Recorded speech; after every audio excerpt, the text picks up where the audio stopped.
Anna Sorkin, aka Anna Delvey, is best known as a convicted con artist. Jen Shah sentenced to 6.5 years in prison. I'm not going to take a plea deal when I'm not guilty. I'm innocent. She pocketed the advance of $100,000 and used the stolen cash to live the high life on New York's exclusive social scene. The publicist in me knows that the correct thing to say is, I overpromised and I underdelivered, and I'm sorry, but I did a great job. What are you going to take away from this? Nothing.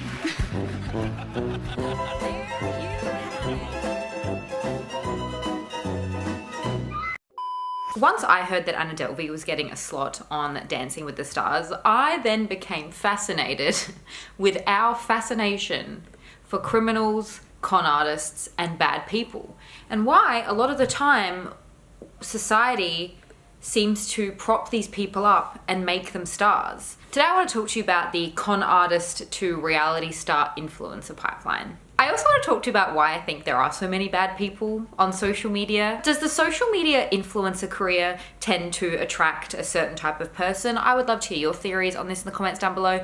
Let's talk about it. Anna Delvey, whose real name is Anna Sorokin, was actually convicted in 2019 and found guilty of stealing over $275,000 from hotels, banks, and the upper class New Yorkers to fund her luxurious lifestyle. She was sentenced to between 4 and 12 years in prison and ended up serving just over 3 years. And in the fall of 2022, she was actually detained by US Immigration and Customs Enforcement and was put on home confinement for overstaying her visa. At the time of filming today's video, that case is actually currently still pending, which is why I think we have seen her not only on the show, but also on her Instagram, on the runways of New York Fashion Week, sporting an ankle bracelet. Some of you may have watched the 2022 Netflix show about her life, Inventing Anna. The internet is really divided about Anna Delvey's spot on Dancing with the Stars. One particular ex-user wrote, Anna Delvey joining Dancing with the Stars season 33, ankle monitor loud and proud. If she were black, this would never happen. And I would like to hear from you in the comments down below. Do you agree or disagree with this particular statement by this user? It's been rumored that Anna Delvey only has a net worth of about $50,000 as of 2024. Who knows how accurate that is? However, the more exposure that she is receiving from her Instagram, from her career, from Dancing with the Stars, this is only going to increase her net worth. Dancing with the Stars contestants are estimated to receive a starting salary of $125,000 according to Variety. This salary includes their rehearsal period, which takes place for 20 hours a week for several weeks before the start of the season, along with the first 2 weeks of their competition on the show. Some reports say that from her Netflix deal, her Inventing Anna show, she received anywhere between $320,000 and others say $200,000, which either way, somewhere between that, for somebody who conned New York's upper class out of over $200,000 and conned her way to the upper class of society to find herself in prison and then released early, somewhere between $200,000 and $320,000 is a lot of money to be made off of your story. It's also worth mentioning that she is an influencer. She is now an influencer. Her biggest platform is Instagram. She has over 1 million followers. This following could be easily making her 5-6-figure brand deals just from her Instagram alone. The brand deals, the affiliate links, the sponsorships. She's also tied with an agency who is most likely getting her jobs and taking their cut, but booking her jobs all contributes to her net worth only increasing. Like I mentioned, she actually walked in New York Fashion Week just this last September. She walked on the runways. Somewhat recently as well, she did promo for a TV show called The Anonymous on her Instagram with the hashtag USA_ad. And with a following of her size, I would imagine for a promo slot sponsorship like this, she would have been easily making 5 figures. On the lower end, like easily $10,000. That's like the lowest she would have made for this brand deal, I personally believe. It most likely was significantly higher than this. She has a podcast, her TikTok, her Instagram, her agency that books her jobs. This all contributes to Anna Delvey only increasing in popularity and moving towards being a bigger star and a bigger social media personality. Why do you dress like that? Like that? What's you wearing? You look poor. It's leaving a lot of the internet wondering if this is right and if this is fair and if this is how we should be and who we should be glorifying and propping up in society. Her Instagram comments are divided. There are so many people in her comments section cheering her on. There are equally so many people sharing their disgust and wondering why we choose to give these people a platform and a spotlight. You know, there are so many hardworking and deserving people who deserve to be strutting down a runway at New York Fashion Week. So many up and coming models that would deserve that spot, that are good people, that haven't conned people out of hundreds of thousands of dollars, yet these are the people that we choose to give these opportunities to. And I mean, I guess I'm part of the problem. I'm sitting here making a whole video about these people. As much as I think America and society in general love an underdog, I also think that they kind of love a criminal, or at least love to hate one. The next example I want to share with you is one from a few years ago, but I still think it is one that's worth mentioning because it is a scandal that rocked a lot of people. I mean, even me myself, I was never someone and have never really been someone who's watched any Real Housewives franchise, but even I was aware of the Jen Shah scandal. Jen Shah was a cast member of the Real Housewives of Salt Lake City, and she was sentenced to 6.5 years in prison for running a nationwide telemarketing fraud scheme. This ploy involved taking thousands of dollars from elderly and vulnerable people. She pled guilty to 1 count of conspiracy to commit wire fraud in connection with telemarketing, and in addition to her US prison stint, US District Judge Sidney H. Stein sentenced Shah to an additional 5 years of supervised release. Stein also ordered her to pay more than $6.6 million in restitution and to forfeit $6.5 million, 30 luxury items, and 78 counterfeit luxury items. If you did not see my most recent video about counterfeit and fake luxury items, I'm gonna have that one linked. Feel free to check that out if you're so interested.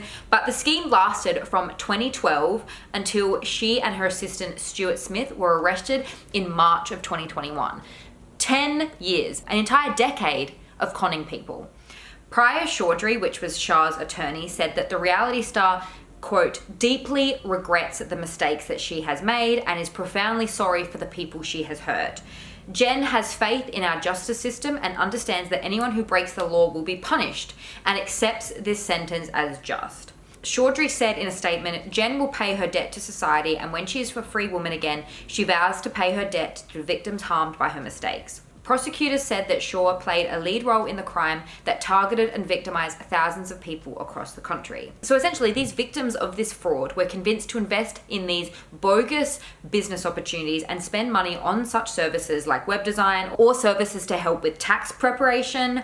Many of those victims were elderly people, some of whom didn't even own a computer and were just not understanding of the internet and how technology works, which makes this even sadder. Jen also actually intentionally sold the contact information for those victims to others in the larger fraud ring, and the victims were targeted again and again until they were out of money. As you may have seen if you watched the Real Housewives show, Jen Shah turned around and spent this money on her lavish lifestyle, and she filled her life with these materialistic things. She created this luxury persona that was all based off of money that she stole from other people for 10 years. And she's apparently scheduled to be released in May 2028. It is reported that she was making about $35,000 per episode.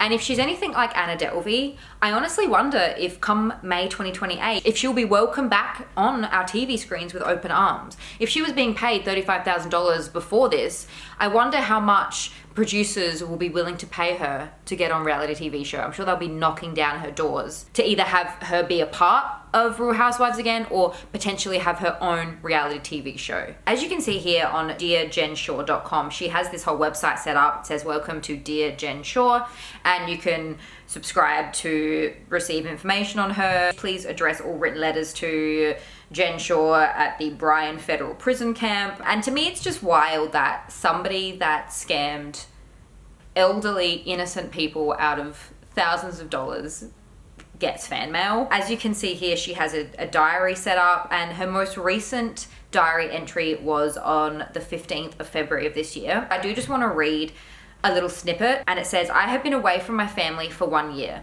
The depth of my pain is unrelenting and indescribable. However, throughout this painful process, God has substantially increased my humility, gratitude, and courage. Her pain. Her pain, by the way. The pain that she caused innocent people for 10 years is not written about here, but it's her pain that she wants to take a moment to reflect on. And I understand, I'm sure she is in excruciating pain. I mean, I can't imagine someone who is used to a very lavish lifestyle is going to adjust very well in prison. I can imagine it would take a good 12 months, if at all, to fully adjust to being okay with being in prison. But this is where I'd like to hear from you in the comments down below, because I think I'm a bit of a hard ass and I try really hard to be compassionate, but I don't know. This whole thing got me reflecting on whether or not people can change. And honestly, it got me thinking, my personal opinion, I think it's a case-by-case basis. But I have a hard time believing that someone like this can change.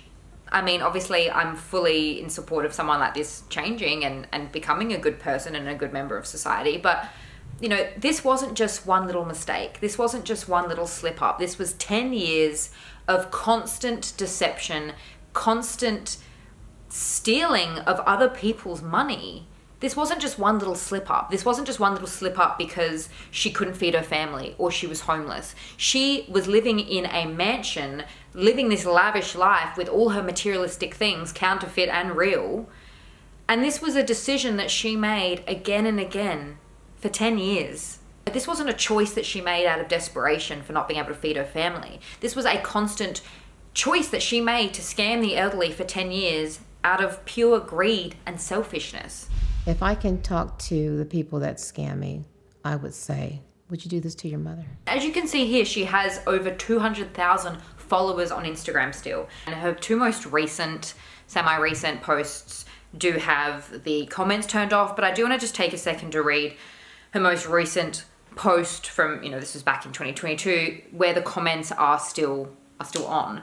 And these are comments that people are leaving 3 weeks ago, 4 weeks ago. People saying, I miss you. Someone saying, God is with you always. We love and miss you, Jen Shah. Miss you on our screens, Jen. Looking forward to seeing you soon. Miss you, Jen. Love this picture of you. Stunning seeing you. We miss you, Jen. Absolute queen, Jen. Miss her on my screen. My idol. What a woman. So my idol, this person believes that Jen Shah is her idol. If these are the people that we are idolizing, we are in deep trouble. You're amazing. I adore you. Stay strong. Whether you like it or not, she is a star. The only reason people would tune into Real Housewives of Salt Lake City, she is so captivating. It just blows my mind how many people support this woman. I want to take a moment to actually share with you some of the victims' stories and their statements. This here is from ABC News, and I just want to play for you a few clips of these people. 75-year-old Trisha tells us ever since being duped out of half of her life savings, she has been rocked by shame. She didn't want to share her last name. She paid $47,000 on the false promise that Shah's company would help her start an online business. What was your reaction when the FTC contacted you and said you may have fallen victim to a scam that they were investigating? I was shell-shocked. But it turned out to be true. I am just recovering from being in deep depression. And I'm going to cry. You get to the point where there is no way out. I don't have the money to take care of myself. I just don't know how anybody on social media, if they've even heard these people's stories, if they've even taken a second to think about these innocent people that were scammed out of thousands of dollars, I have to believe that they haven't even taken a second to think about them, because what is just even more mind-blowing to me, and what would make this even worse, is if they actually have and they still idolize this woman. The last example that I want to share with you today is Carolyn Calloway. Now, unlike the last two women I shared, she isn't necessarily in reality TV yet. However, she's also not like the other women, because she claims she hasn't gone to jail, which I think in her mind must mean that what she's done isn't necessarily bad and doesn't make her a scam artist or a bad person necessarily. I know I'm not like Elizabeth Holmes. because they're in jail and I'm not. They did crime and I have never. D'Angelo Wallace is a creator here on YouTube who made a 2.5-hour video deep dive about Carolyn Calloway. I'm still in the midst of finishing that video, but I will have it linked if you want to check it out and watch it as well, because like I said, he did the work. There is so much on this woman. It is absolutely insane. Just for some Cliff Notes version, this woman lied and forged her way into Cambridge University and actually made a name for herself on Instagram by buying thousands of fake followers. She essentially faked her way to the top, and now we live in a world where people love and idolize her. To be honest, I don't really understand why. Back in 2016, due to her Instagram fame, which keep in mind was fake, like I mentioned, she bought thousands of followers, she was actually offered a book deal for $500,000 by a particular publisher, and she took the $100,000 advance, blew it all, didn't actually write the book, but spent the $100K on further building up her lifestyle, creating this fake lifestyle to flex on Instagram, flex on social media, to further grow her fake following into a more real following and gain more authentic followers. Mind-blowing. Sometimes I'm like, why are you such a dumb She also never paid her rent the last year that she was living in New York City. That was about $40K. So on top of the $100K, she also went ahead and took that $40K for her rent that she was supposed to be paying, and again contributed that to her fake lavish lifestyle and to further flex on social media. Back in 2018, she was supposed to hold these workshops for $165 a head, and her fans could meet her, and this workshop was apparently like a creativity workshop of some kind. But she actually didn't go ahead and book certain venues for these workshops, so she then just pocketed the money from her fans, and a lot of these workshops didn't even take place. She talked in one particular interview about this philosophy she has called the Trump Kardashian information overload principle. That once you've had one scandal, you might as well have as many as you want. Not you might as well. I think you should. I mean, if you've had no scandals, my advice would be continue to have none. But if you've had one scandal, have as many more as you can, because otherwise that one scandal will define you. And you really need to play into the Trumpian, Kardashian information overload principle. Like at a certain point, we just can't remember all the stories about someone. And I think that is, once you've had one big scandal, that is your way forward. Her ex-best friend also helped to further pile on the allegations of her being a scammer when she actually came out and claimed that she was the one that wrote all the Instagram captions. That's part of the reason why she was so successful, is on her Instagram, where with her fake followers, she would write out these really detailed, well-written Instagram captions. Apparently her ex-best friend alleges that Caroline wasn't even the person that was writing these captions, it was her best friend.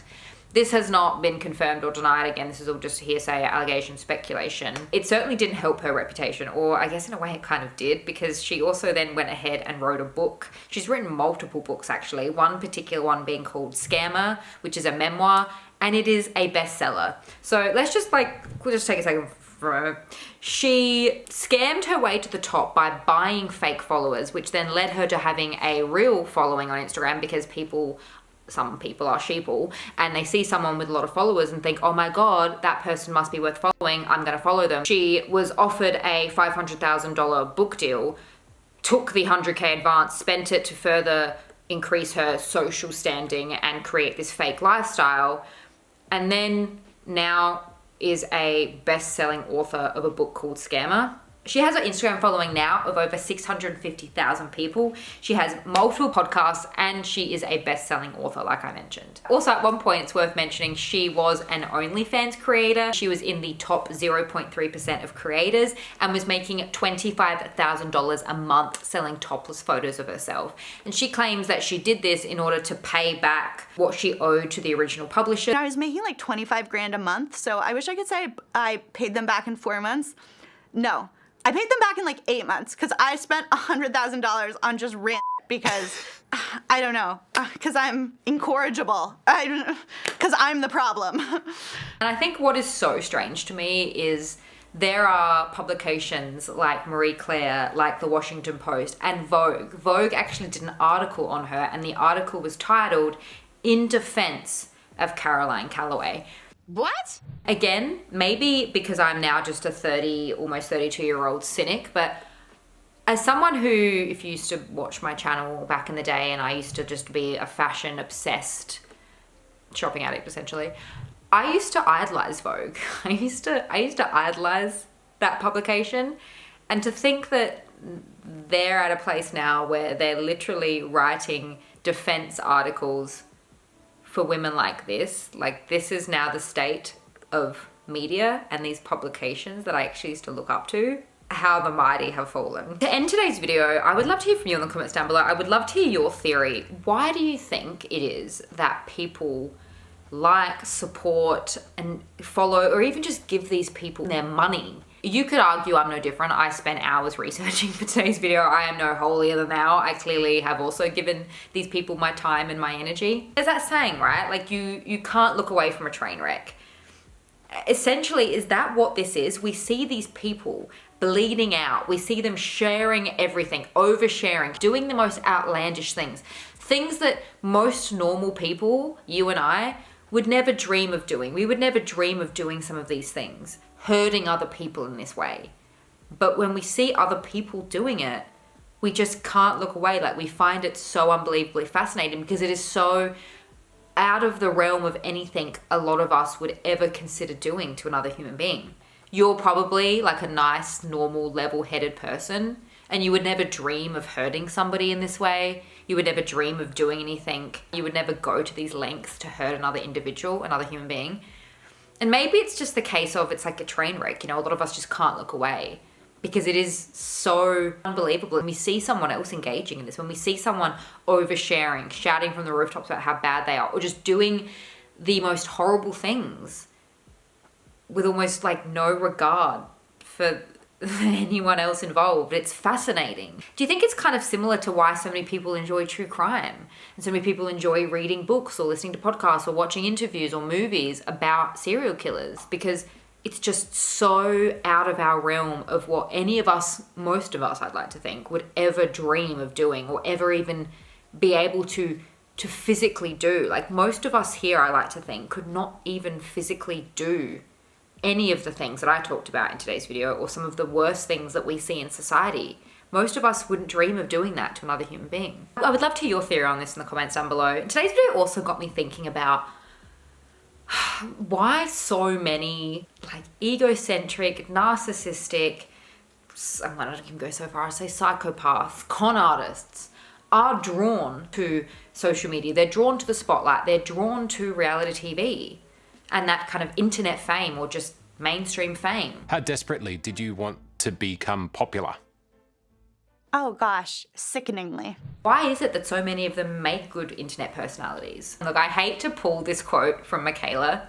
I actually kind of think she's onto something, but funnily not in the way she meant in this particular clip, if that makes sense. She's referring to the time it takes and how long she had to work. Try being an influencer for a day. Try it.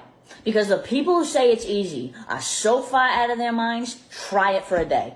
It is not for everybody. In fact, it's for a very small handful of people who can actually do this job. I actually think that most people couldn't be an influencer and most people couldn't make it in this industry because of the type of person you have to be and the type of things that you have to set aside, like your morals, your values and ethics, in order to get ahead, to climb up the ladder, to social climb, to put other people on the back burner and to think selfishly and solely about yourself and how you can get ahead. A large number of people could not do that. A large number of people could not or would not feel right not disclosing ads or, you know, selling skinny fit tees to young impressionable girls who have low self-esteem. Most people do not feel comfortable doing that, but there is a select number of people who are and who do and who can thrive in the internet space. They thrive from, you know, vlogging channels, family vlogging channels, profiting off their children. Not everyone is built for that. And I'm glad. Like, I am so happy that not everyone is built for that, because if everybody could be up there on these platforms with millions of followers, we would be in a worse place in society than what I believe we are. And I do feel the need to say, like, obviously not every influencer is a bad person. Not every influencer, you know, there's always a bad egg in every industry. And of course there are influencers, I'm sure, and I know of some who have, you know, hundreds of thousands of followers who are genuinely good people. I know they exist. But I think the higher and higher you get to that top, it becomes a matter of, what are you willing to sacrifice? Who are you willing to hurt or disregard? How much are you willing to lie or deceit or con people in order to get to the top? And I think the more and more you get up to those top levels of, you know, people with hundreds of thousands of millions and millions of followers, that is a lot more frequent and that is seen a lot more. I think it takes a special type of person to engage in social media fame and making the sacrifices or lying and deceiving and hurting people to become a reality TV star, to become these con artists that make their way to the top.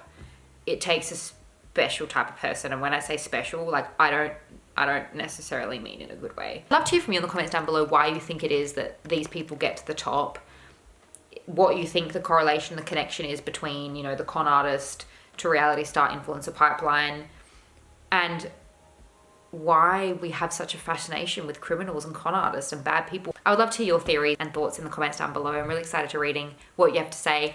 I'm gonna have another few linked for you right here if you want to check those out. Thank you so much for joining me in today's video, and I will see you in my next one.